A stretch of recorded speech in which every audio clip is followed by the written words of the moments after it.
सेटा होची वर्तमान भुवनेश्वर केवल नुहे ओडिशा रे विभिन्न जगह रे गैस रो अवेलेबिलिटी बहुत कष्टकर रही। साधारण रे लोके गैस पाउ नांती ताकर दैनंदिन यूज पाई बा ताकर दैनंदिन कार्य पाई। सरकार कमर्शियल जो सिलिंडर तार भी दर अहेतुक बढ़ेकरी साधारण रे लोके वर्तमान बाहर आउ जाइकरी खाइबा भी मध्य तांको पक्षे कष्ट हो जाइछि। ए समय रे छोटिया सिलिंडर कौन पाई बंद कले तार गोटे स्पष्टीकरण आग राज्य सरकार दबा दरकार।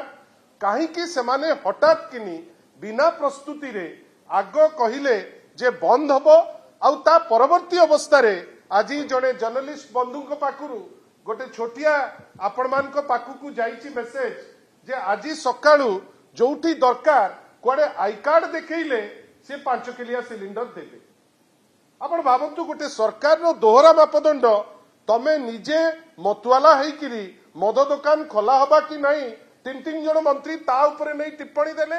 फाइनली समुद्र कूल रे महोदधी पाखेरे बाना को देखिकिरी से माने वर्तमान जो द्वाही नहीं थिले आज पुणी बीच सैक आरंभ करिवे बेली निष्पत्ति 2 दिन तले ताकू सेटा होची।